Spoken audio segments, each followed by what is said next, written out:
Hello students, आज इस video में हम लोग पढ़ेंगे अवयवों का परिवर्त यानी कि ट्रांसपोज ऑफ ए मैट्रिक्स। ये क्या होता है अवयवों का परिवर्त। मान लीजिए हमारे पास एक अवयव है ए, ये हमने एक एग्जांपल ले लिया। एक अवयव है 1 2 3 4 5 6। ये है आपका 2 क्रॉस 3 का, अर्थात इसमें 2 पंक्तियां हैं और 3 क्या है कॉलम है। अब इसका ट्रांसपोज क्या होता है, इसको हम लोग सिंबलाइज करते हैं, प्रतीकात्मक रूप में लिखते हैं। ए के ऊपर यह डैश का साइन लगाकर, या ए के ऊपर कई कई किताबों में टी लिखा होता है। टी मतलब ट्रांसपोज। तो इसका मतलब होता है कि आपके पास अगर 2 क्रॉस 3 का अवयव है तो आप इसे 3 क्रॉस 2 का बना दीजिए, यानी कि जो कुछ पंक्ति में लिखा है उसको कॉलम में बदल दीजिए, या यूं कहें जो कुछ कॉलम में लिखा है उसको पंक्ति में बदल दीजिए।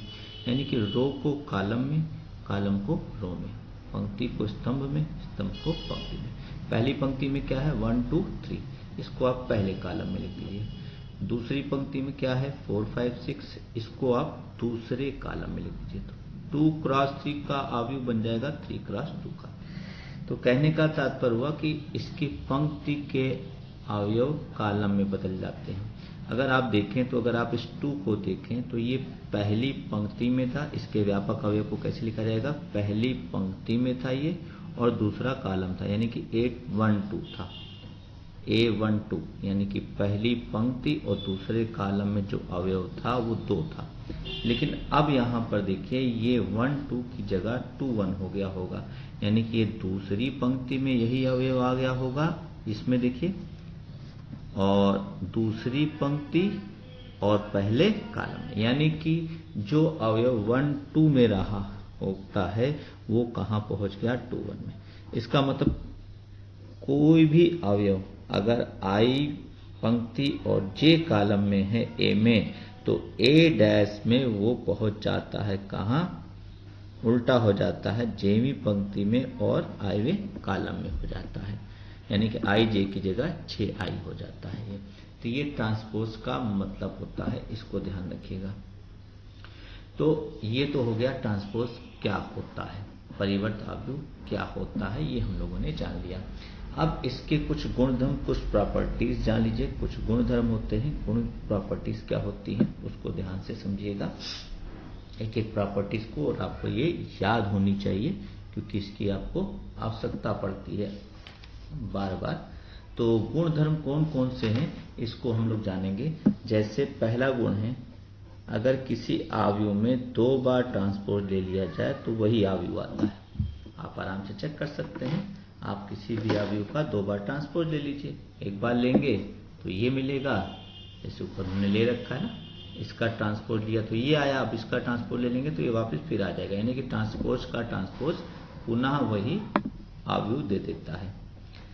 अब दूसरी बात है, दूसरी प्रॉपर्टीज है कि 2 अवयवों को अगर जोड़ा या घटाया जाए और तब ट्रांसपोज लिया जाए, या ट्रांसपोज लेकर जोड़ा घटाया जाए, दोनों ही कंडीशन में वैल्यू यानी कि मान क्या आता है, समान आता है। यानी कि a प्लस बी का होल डैश, ये डैश अंदर आएगा तो a डैश बी डैश, आप ऐसे भी ध्यान रख सकते हैं। वही चीज प्लस के साथ भी, वही चीज माइनस के साथ भी। ये दूसरा गुण है। तीसरा गुण होता है, अगर किसी अवयव में किसी अचर राशि से गुणा करके ट्रांसपोज लिया जाए या ट्रांसपोज लेकर अचर राशि से गुणा किया जाए, मान बराबर आता है। या यूं कहें कि ये ट्रांसपोज अंदर आ रहा है, के को बाहर ले जाएं तो ट्रांसपोज का इस पर कोई इफेक्ट, कोई प्रभाव नहीं पड़ेगा। ये ट्रांसपोज केवल अवयव के साथ लगेगा। चौथी प्रॉपर्टी है जो कि इंपॉर्टेंट भी है, ये है 2 अवयवों के गुणे को लेकर। ए बी का होल डैश जो है, ये डैश यानी कि ये ट्रांसपोज जब अंदर आता है तो इसको रिवर्स कर देता है, यानी कि बी पर डैश पहले हो जाएगा और ए पर डैश बाद में। इसीलिए इसको रिवर्सल लॉ भी कहा जाता है। ये काफी इंपॉर्टेंट प्रॉपर्टी है जो कि आपके सवालों में भी क्या होती है, इस्तेमाल होती है। तो ये हो गया परिवर्त अवयव क्या होता है, ये हम लोगों ने जान लिया। इसकी प्रॉपर्टीज पर बहुत सारे क्वेश्चंस बनते हैं, आपकी बुक से हम लोग एक आध क्वेश्चन लगा कर देखते हैं, आपको अंदाजा मिल जाएगा कौन कौन से क्वेश्चन होते हैं। देखिएगा क्वेश्चन कोई लेते हैं 3.3 का, एक्सरसाइज 3.3 का एक आध क्वेश्चन लेते हैं जो कि इन्हीं प्रॉपर्टीज पर क्या हो, आधारित हो। जैसे आपको दिया गया है एक आव्यूह दिया गया है ए, ये है बड़ा अटपटा सा ये सवाल है, लिखने में अटपटा सा, ये 3 है, ध्यान रखिएगा 3 है। हालांकि कोई भी अवयव लिख लीजिए, आपको तो केवल अभी जांच करनी है जो गुण आपने पढ़े हैं उन्हीं की। ये हमारे पास 2 अवयव हैं ए और बी।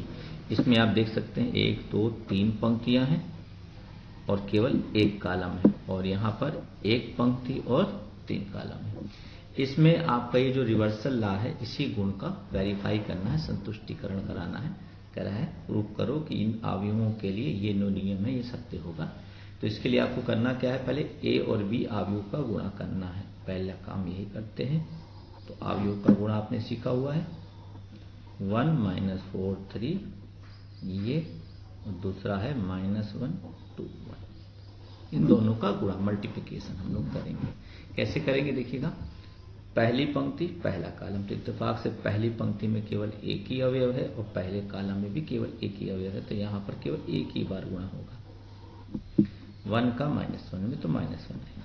पहली पंक्ति दूसरा कॉलम 2 आ जाएगा, 1 दूनी 2, और पहली पंक्ति तीसरा कॉलम, यानी कि पहली पंक्ति के अवयव का यहाँ पर जितने भी कॉलम है सबसे गुणा करिए, जो आए इसको पहली पंक्ति में लिखते जाइए।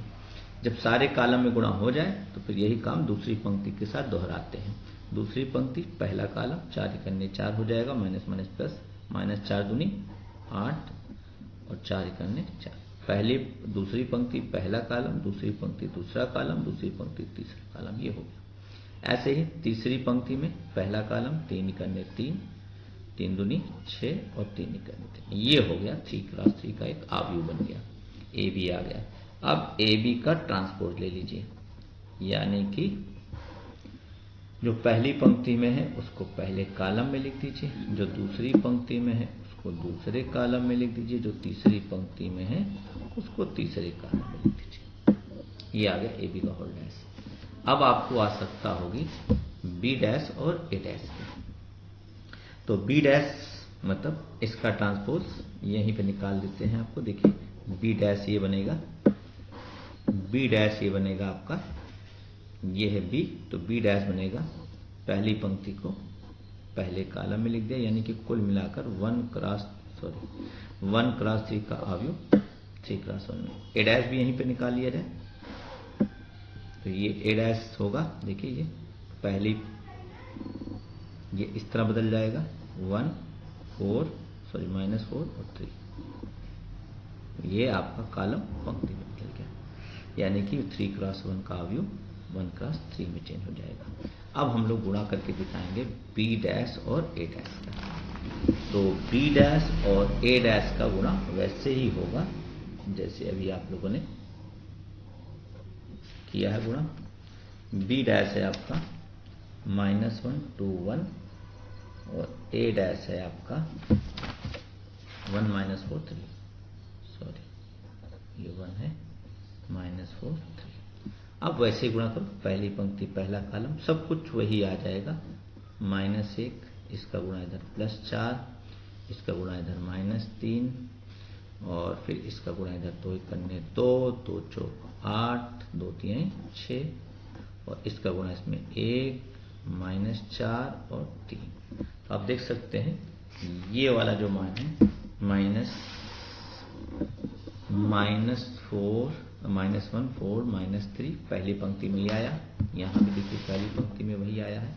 तो कुल मिलाकर आपका ये समीकरण 1, ये जो समीकरण 1 मान लीजिएगा इसको, और इसको मान लीजिएगा समीकरण 2। तो समीकरण 1 तथा 2 से from equation 1 and 2 it is clear that A B का whole dash equal to B dash A dash, hence proved. इतनी सिद्धम हो गया, ये प्रूफ हो गया, वेरीफाई हो गया आपका ये गुण, जो कि आपकी बुक का एक क्वेश्चन दिया गया था।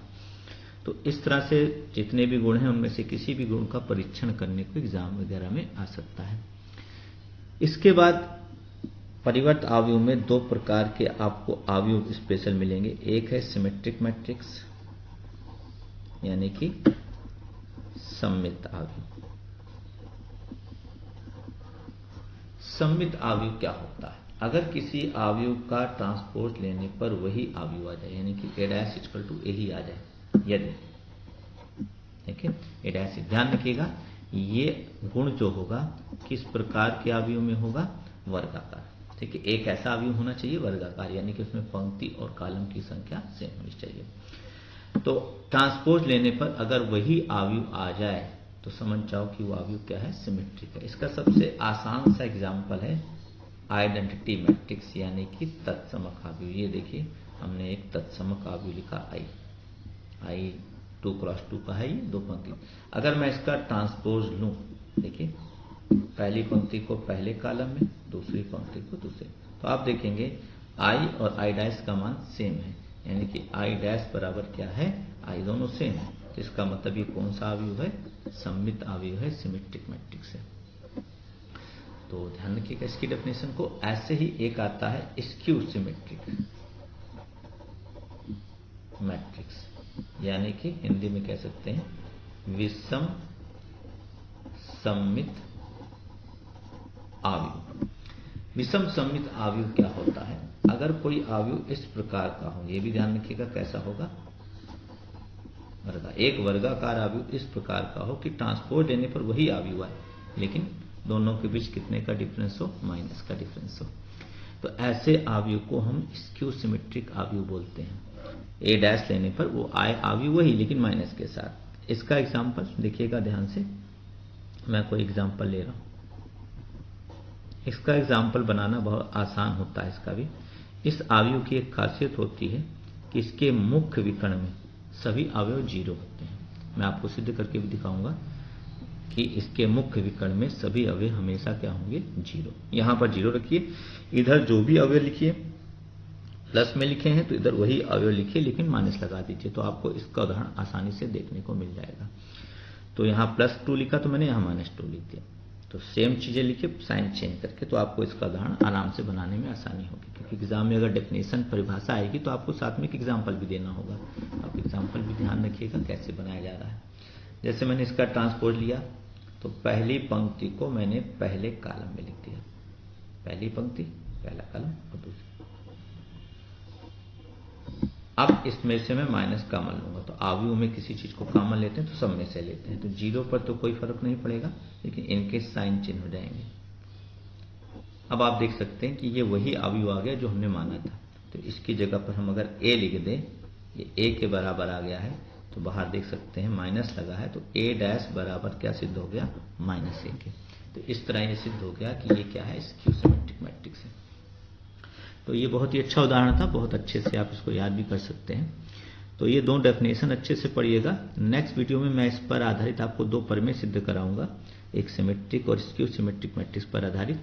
तो इससे पहले लेकिन आप 3.3 एक्सरसाइज लगाना चाहें तो उसके काफ़ी क्वेश्चन लगा सकते हैं। Okay, thank you.